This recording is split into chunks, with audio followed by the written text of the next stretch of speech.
বিনোদন অঙ্গনের পরিচিত মুখ তানিয়া বৃষ্টি হঠাৎ করেই সামনে আসে তার ব্রেইন টিউমারের খবর। আর সেই খবরেই উদ্বিগ্ন হয়ে পড়েন ভক্তরা। ভালোবাসা দিবসে হাসপাতালের বিছানা থেকে ফেসবুকে একটি পোস্ট দেন এই অভিনেত্রী। ফুলে মুখ ঢেকে দোয়া চান সবার কাছে। তিনি জানান পরদিন 15ই ফেব্রুয়ারি তার মাথায় হবে অস্ত্রোপচার। এরপর রোববার বিকেলে ঢাকার একটি হাসপাতালে প্রায় 4 ঘণ্টাব্যাপী জটিল অস্ত্রোপচার সম্পন্ন হয়।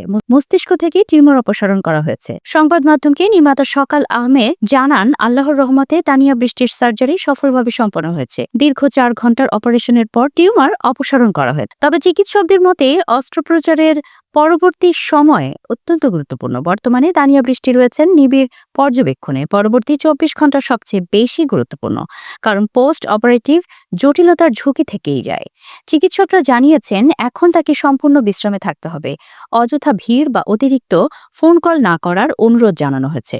14 ফেব্রুয়ারি বাংলাদেশ স্পেশালাইজড হাসপাতালে ভর্তি হন তানিয়া। নিজেই জানান অসুস্থতার কথা। দর্শকদের পরিচিত মুখ এই অভিনেত্রী ছোট পর্দায় নিয়মিত অভিনয়ের মাধ্যমে জনপ্রিয়তা পান। 2015 সালে ঘাসফুল সিনেমার মাধ্যমে বড় পর্দায় অভিষেক। 2019 সালে গোয়েন্দাগিরি সিনেমায় অভিনয়। এরপর দীর্ঘ বিরতির পর ট্রাইব্যুনাল সিনেমা দিয়ে ফিরতে যাচ্ছিলেন বড় পর্দায়। এই কঠিন সময়ে ভক্ত ও সহকর্মীরা তার জন্য দোয়া করছেন। সবাই চাইছেন তিনি দ্রুত সুস্থ হয়ে আবারও ক্যামেরার সামনে ফিরুন।